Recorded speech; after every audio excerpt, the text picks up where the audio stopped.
41 years of paying the mortgage, packing school lunches, and coaching Little League, and all it took was a parking spot to end a marriage. My name is Raymond Holler. I lived on Tanner Ridge Road in Murfreesboro, Tennessee. Solid neighborhood, good schools, the kind of street where people still wave from their driveways on Saturday mornings.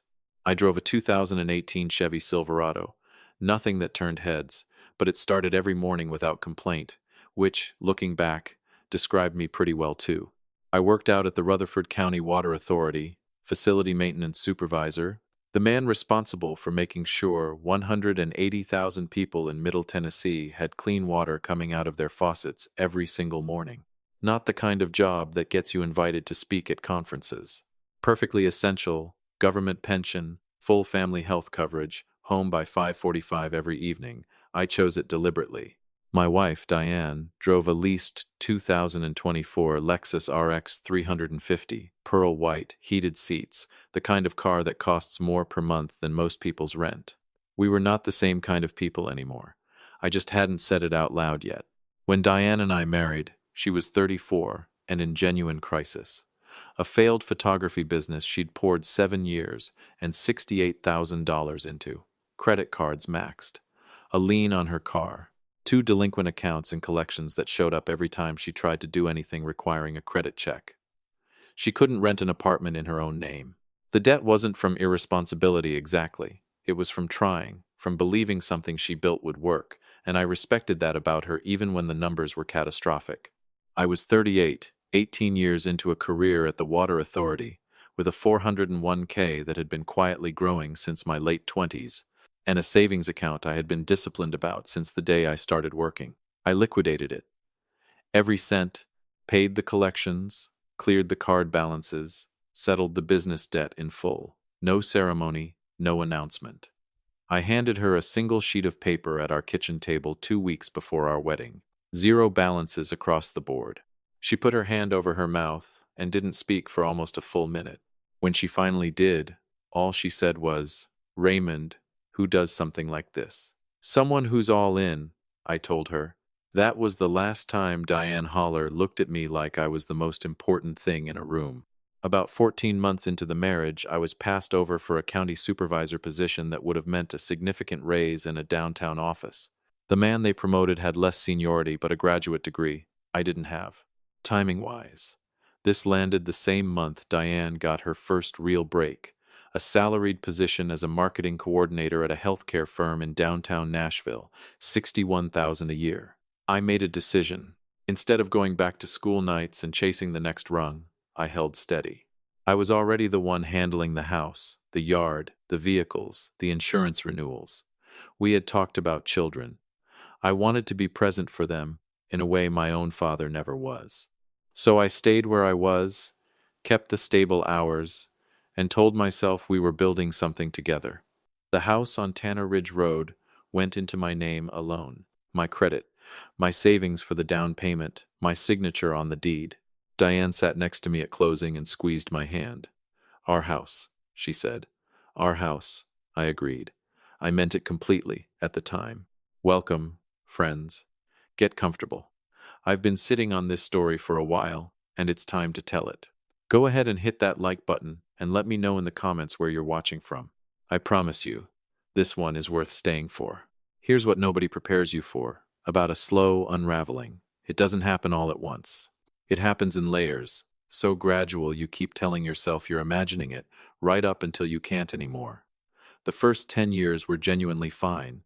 Our son Marcus was born the second year of the marriage. Our daughter Leah came 3 years after that.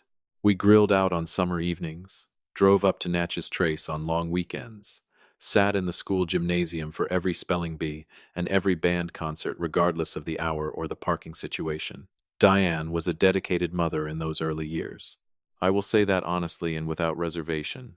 Then Diane was promoted to senior marketing director, $94,000 a year, and something shifted that I couldn't name at first but felt in every room of the house. It started with the Lexus. Then the membership at a fitness studio on Charlotte Pike that cost more per month than our first car payment. Then the weekend trips to Destin with women she called her work tribe. Instagram stories from rooftop pools with captions about thriving. She absolutely was thriving. I just happened to be the reason she had no overhead to speak of. My entire paycheck was already spoken for before I ever touched it. 2,200 a month on the mortgage, property taxes, homeowner's insurance, the family health plan that covered all four of us without a gap. Her take-home, every dollar of it, was discretionary. She was living like someone who had always had money because I was quietly functioning as her entire financial floor. She stopped noticing that, or she decided it didn't count. I'm still not certain which one is the truth. The separate accounts came about 4 years into her promotion. I've been reading about financial independence, she told me one evening while folding laundry. A lot of women my age are keeping their own accounts. It's healthier, I think. Whatever works for you, I said, because I was 62 years old by then and had learned that some conversations weren't worth having. What the separation exposed was the math I hadn't let myself look at directly. I had nothing left at the end of a month. Not because I was careless with money, because I was carrying everything. And she had everything left because she was carrying nothing. But it was a Sunday dinner in April that first put a cold feeling in my chest that didn't go away for weeks. Her sister Roberta was visiting from Clarksville, along with Roberta's husband Glenn and their teenage daughter. We'd ordered barbecue from a place on Old Fort Parkway, pulled pork, brisket, the works. I was getting plates down from the cabinet when Diane said it. No hesitation, no lowered voice. Must be nice to have a government job where you clock out at 5:30 and somebody else figures everything out. Roberta smiled into her sweet tea. Glenn looked at the window. I set the plates down, sat at the table, passed the coleslaw. I thought about the zero balance sheet. I thought about the deed. I thought about the $68,000 I pulled out of a savings account so that the woman making that comment could have the career she was using to dismiss me. I passed the coleslaw and I said nothing, because that's what I did. I kept the peace, kept the house running, and told myself it was just a mood. But Marcus, that's the part that still catches me off guard when I let myself think about it too long. Marcus was 22 that year, finishing his last semester at Middle Tennessee State, studying sports management, a serious, focused young man who had his mother's drive, and I was starting to understand her habit of looking past me when something shinier was in the room. Leah was 19, at Volunteer State Community College, quieter than her brother, the kind of kid who watched everything and said little. I had coached Marcus through 12 years of baseball, driven him to every practice, every tournament from Murfreesboro to Memphis, sat in those aluminum bleachers in the July heat and the March cold without a single complaint. I made dinner 4 nights a week. Real food, not delivery. Beef stew in the slow cooker on Sundays, cornbread from scratch on weeknights when I had the energy, peach pound cake every now and then just because both kids had loved it since they were small. One evening in October, Marcus came to me about a professional development workshop in Atlanta, a sports agency networking event, the kind of thing that genuinely matters for someone trying to break into that industry. The registration fee was $3,000, and it included 2 nights at the hotel and a sponsored dinner with agency representatives. I looked at the bank account and the tax bill sitting on my desk. Son, I said, let me look at this with you this weekend. I want to help make this happen. The timing's just tight right now with the tax payment due. He nodded slowly with the particular patience of a young man who has been pre-taught where to expect a letdown. Diane walked in from the hallway. She had her work bag still over her shoulder. She set her phone on the counter, opened her wallet, and slid her credit card across the kitchen island without breaking stride. Go, baby, she said. Experiences like this don't come around twice. She didn't look at me once. Not once. Marcus hugged her, left the room. I sat alone at the kitchen island in the particular silence of a man who just got told something without a single word being spoken. I told myself it wasn't a pattern. I drove Marcus to the airport 4 days later, helped him check his bag, walked him as far as the security line. He turned before he went through. Thanks for the ride, Dad, he said. Call me when you land, I said. He nodded and walked through. I drove home on I-24 in the dark and sat in the driveway for a few minutes longer than I needed to before going inside. I was still the foundation. I just hadn't fully understood yet that foundations don't get thanked, they just get walked on. They say the thing that finally breaks you is never really about itself. It's about every single thing that came before it. It was a Tuesday in February, no occasion, no argument carrying over from the night before. Just a gray February Tuesday in Murfreesboro, the kind of day that exists purely to be forgotten. I had spent 9 hours overseeing emergency maintenance on a filtration pump at the treatment plant off Manson Pike, freezing cold, hands dirty, the kind of work that requires your full concentration for hours and leaves you quiet and slow on the drive home. My back was stiff. My coffee had been cold since 9 in the morning. I came in, changed out of my work clothes, and walked into the kitchen to heat up some leftover soup I had made on Sunday. That's the whole setup. Leftover vegetable soup on a Tuesday evening in February. If you had told me that a bowl of soup I made with my own hands in my own kitchen was going to be the last straw, I would have told you that you were being dramatic. I had the pot on the stove, the burner on low, and I was reaching for a bowl from the cabinet. Diane walked in. She was still in her work blazer, laptop bag on her shoulder, earrings still on. She looked at the pot, looked at me, and then crossed the kitchen. She turned the burner off. Not dramatically, just reached past me and turned it off the way you'd turn off a light in an empty room. "That pot is mine," she said. "I bought those groceries. Stop helping yourself to things that aren't yours. I'm tired of it, Raymond. I'm tired of subsidizing you." The kitchen was completely still, just the hum of the refrigerator and the sound of the neighbor's dog somewhere down the block. I stood there in my kitchen, in my house, on my mortgage, on the deed that had my name and only my name on it, and I looked at my wife of 23 years. I thought about the zero balance sheet. I thought about the $68,000. I thought about the Sunday dinners and the baseball bleachers and the tax bills and the health insurance premiums and 23 years of my adult life functioning as a silent infrastructure for someone who just told me I was the one taking. I looked at her for a long moment. Then I said the only thing I trusted myself to say. "Understood." I walked to the bedroom, closed the door quietly, and sat on the edge of the bed in the dark. I didn't raise my voice. I didn't put my fist through anything. I sat there while something very quiet and very permanent settled into place somewhere deep in my chest. When I got up, I wasn't angry anymore. I was finished, and there is a world of difference between those two things. Angry men make noise. Finished men make plans. I went to my desk, opened my laptop, and I started making a list. The next morning I was sitting in the office of a family law attorney on Middle Tennessee Boulevard before 8:30. Her name was Patricia Weem, early 60s, 22 years in family law, the kind of woman who has heard every version of this story and still gives you the full weight of her attention. I walked in with a folder. Inside was 23 years of documentation I had spent the previous 7 hours pulling together. Bank records, the original wire transfer and cleared account statements showing the $68,000 payoff of Diane's premarital debt, the mortgage deed in my name alone, property tax records, insurance payment history, the family health plan records showing all 4 members covered under my county benefits package. Everything with my name on it. Everything that told the real story. Patricia Weem put on her reading glasses and did not speak for several minutes.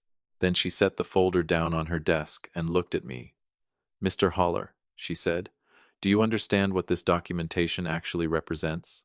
"I'm starting to," I said. She walked me through it with the efficient calm of someone who has diffused a lot of complicated situations in a limited amount of time. The house, solely in my name, funded by my assets prior to the marriage, could be structured for a private sale. The equity was legally defensible as separate property, with a strong offset argument against the premarital debt I absorbed. "That wire transfer," she said, tapping the bank record, "doesn't disappear in a standard property division. It has its own legal weight, and I can make sure it's felt." She asked about the children. I told her about the baseball tournaments, the drives, the dinners, the airport drop-offs. I told her about Diane's Nashville office, the conference trips to Dallas and Chicago, the 60-plus hours a week her own LinkedIn celebrated publicly. Patricia made a note. "Your documented presence as primary caregiver, even for adult children, combined with her documented absence, establishes a clear pattern," she said. Then she turned her computer screen toward me and showed me a number. I kept my face neutral.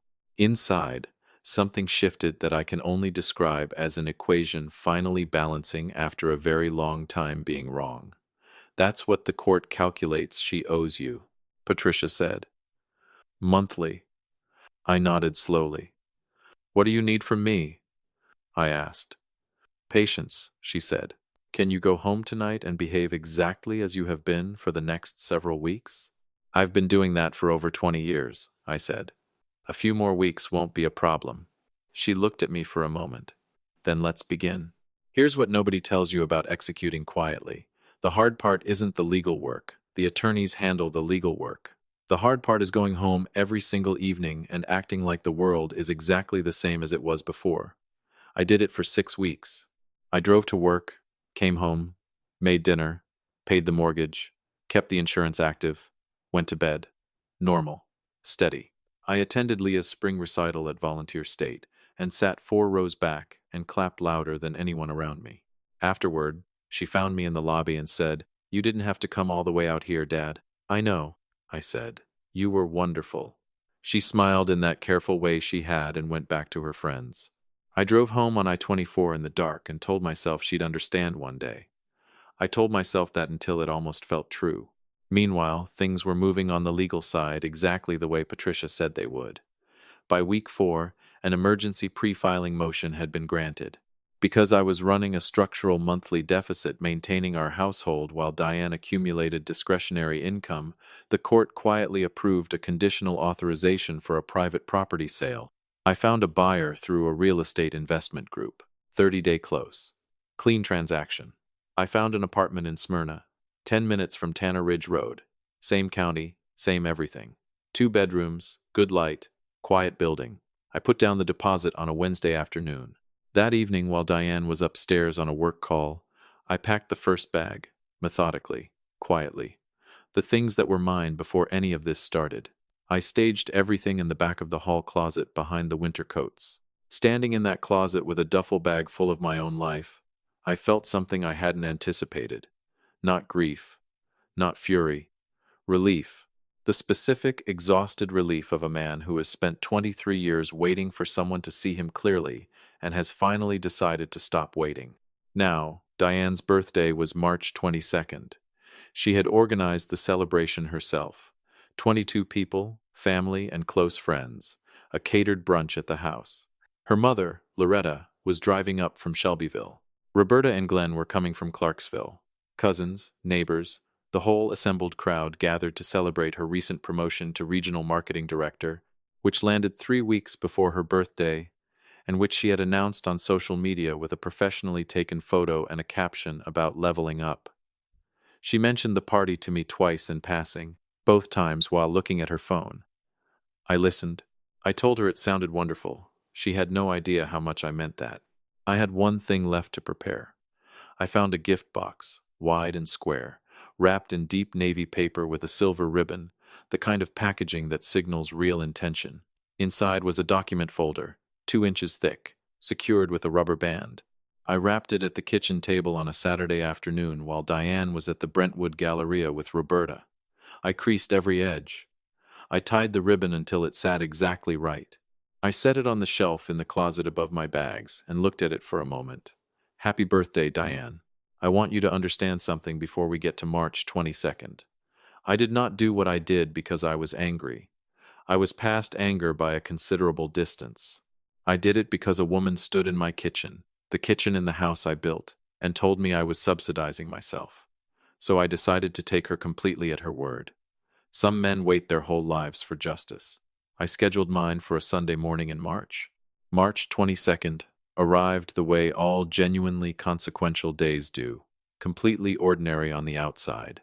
Cold, clear Tennessee morning, the kind of sky that is perfectly blue and offers absolutely no warmth. I was up before 6. Made coffee, stood at the kitchen window, looking out at the backyard, the wood fence I put up one summer weekend, while Marcus handed me boards and asked questions about everything except what I was actually building. I built a good life on this street. The problem was, I'd been living in it alone for a long time without fully admitting it. By 9 o'clock, Diane had the house transformed. A catering team from a company in Nashville arrived in gray polo shirts and set up a full brunch spread in the dining room. Quiche, a carving station, a mimosa bar, the kind of setup you see in a hotel. She had ordered a custom cake from a bakery in Franklin. Fresh flower arrangements on every surface. A gold banner across the mantel that read, "Her time to shine," which I thought told you a great deal about the general atmosphere. I carried the folding table up from the basement when asked. I smiled at the catering crew. Normal husband at a normal party. Nobody in that house knew this was the last Sunday it would ever belong to me. They started arriving at 10. Loretta came first, Diane's mother, a retired school administrator from Shelbyville with firm opinions about everything and a volume setting that only went one direction. She walked through the front door like she was conducting an inspection, kissed her daughter on both cheeks, and immediately began a tour of the house with Diane's Aunt Beverly. 4 bedrooms, hardwood throughout. She redid the kitchen herself 3 years ago. I was standing 12 feet away. I let it pass. I had 23 years of practice letting things pass. Roberta and Glenn arrived, along with their daughter. Glenn found me within 3 minutes. We stood near the back door with our coffee and talked about the Titans the focused way that 2 men at a family party talk about football when football is not the point. By 11:30, 22 people filled the house. The noise level climbed. The mimosa bar was doing well. Diane moved through the room with the ease of someone who had spent years building an audience. Radiant, laughing loudly, touching people's arms when she talked, wearing a cream blazer that probably cost more than my monthly truck payment. Loretta orbited close, inserting commentary into every conversation her daughter had. Regional director at 47, can you imagine? That Lexus in the driveway? All her. She earned every inch of that life.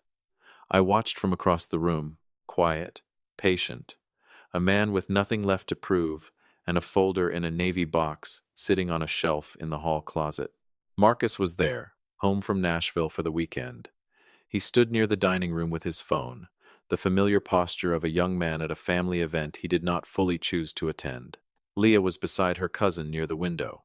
Neither of them had spoken more than a few words to me since I arrived downstairs that morning. In the mathematics of my recent life, that was about average. The Navy gift box was on the entryway console table. I had placed it there at 9:30, centered, ribbon facing the door. Nobody had asked about it yet.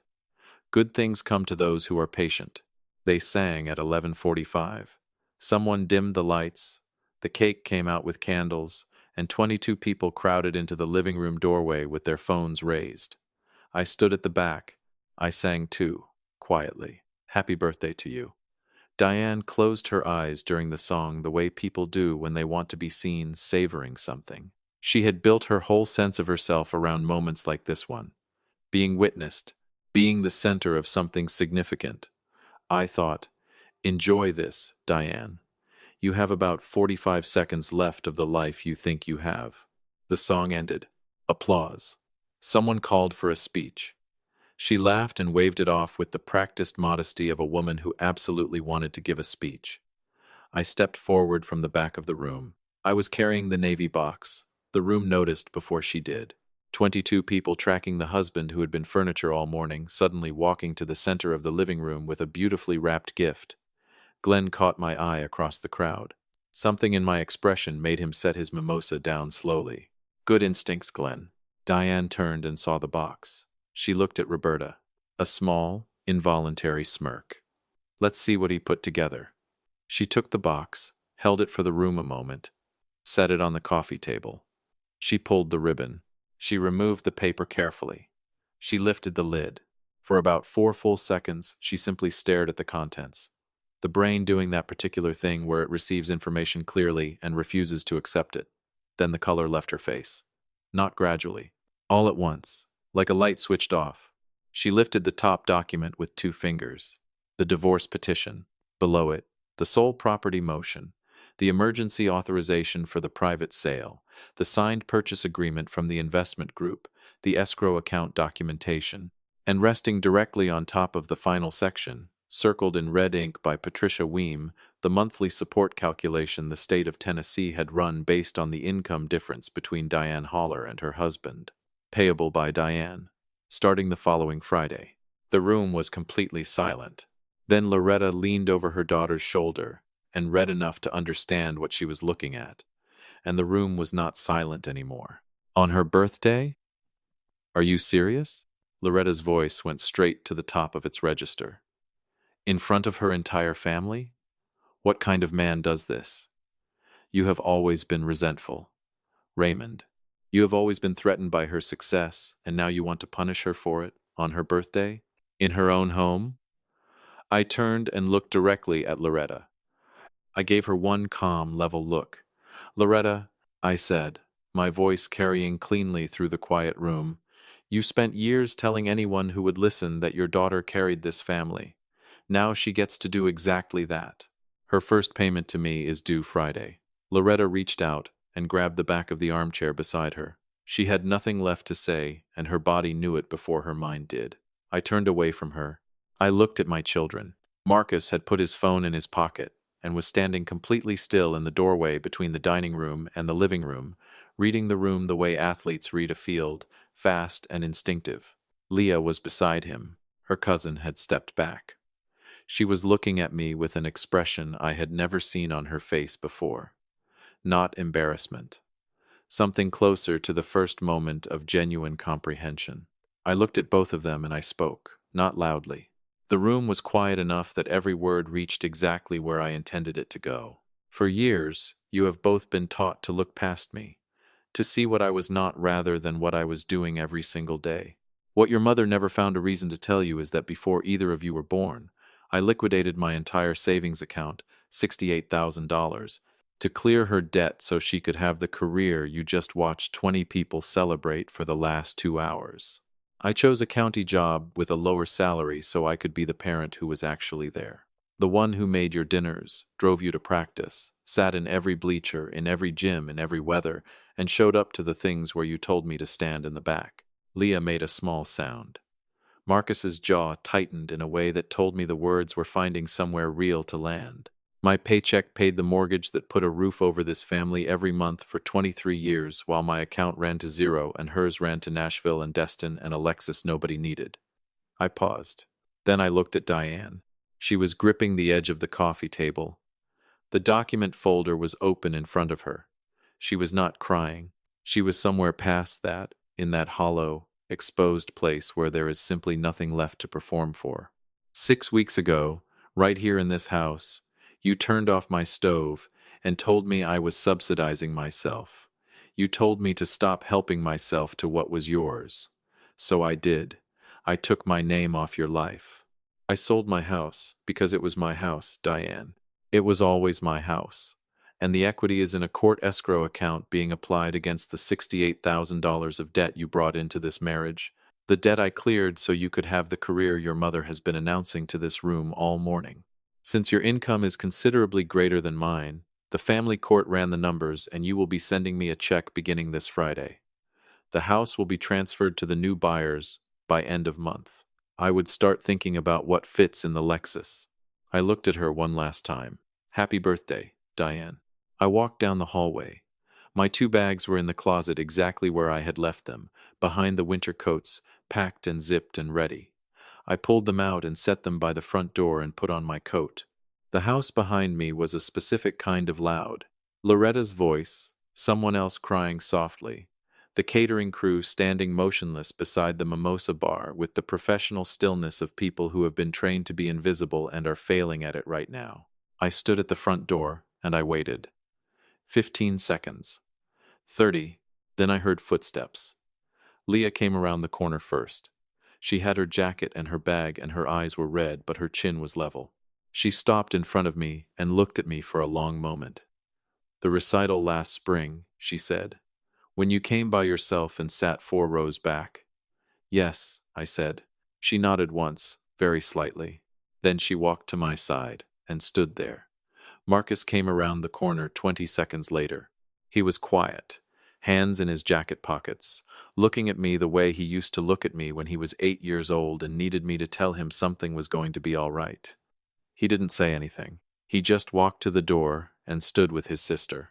That was enough. That was more than enough. I opened the front door. We walked out into the cold March air, the blue Tennessee sky, the quiet neighborhood street that had watched us come and go for over 2 decades. I loaded the bags into the Silverado. Leah got in the back. Marcus got in the passenger seat. I closed the tailgate, stood beside the truck for one moment, and looked back at the house on Tanner Ridge Road one final time. The lights were on inside. Through the front window I could see shapes, movement, people, the scattered aftermath of 22 relatives processing something none of them came here expecting. Loretta pacing, Roberta on her phone. The catering crew beginning to quietly, professionally pack up a brunch that was finished long before the food ran out. And, in the center of the living room, standing completely still beside the coffee table, Diane, alone inside the noise, holding an open document folder in a house she had never owned, surrounded by people who had come to celebrate a version of her life that had just walked out the front door. I got in the truck. Marcus was looking straight ahead, out the windshield. Leah was looking out her window at the house. Neither of them spoke. I started the engine, backed slowly out of the driveway, turned the Silverado north toward Smyrna and the new apartment and whatever came next. We were about 6 minutes down the road when Leah said quietly, almost to herself, "Dad, all those baseball tournaments, all those years of driving him, she was never there, was she?" I looked in the rearview mirror at her. "Almost never," I said. Marcus looked at his hands. Nobody said anything for a while after that, and that was all right. Some things don't need filling. Some silences are the beginning of understanding. We had time now. I had the stable hours and the pension and the county health plan and the predictable schedule and a second bedroom in a quiet building in Smyrna. I had a court order and a fresh start, and the specific, unshakable peace of a man who stopped waiting for someone to recognize what he was worth and decided to demonstrate it himself. We drove north through Rutherford County. The Tennessee sky was doing what it does in March, cycling through blue and cloud and then blue again, unable to make up its mind. But somewhere past the La Vergne exit, it settled. Just clear sky, wide and cold and honest. As far as I could see in every direction, I turned the heat up. For the first time in longer than I wanted to count, everyone riding with me was exactly where they were supposed to be. Friends, if this story hit you somewhere real, you already know someone like Raymond. Hit that like button, subscribe if you haven't, and drop a comment below letting me know where you're watching from. And if you want to be there when Diane shows up at that Smyrna apartment 2 months later trying to renegotiate, you tell me in the comments and I will make sure you don't miss it. I'll see you in the next one.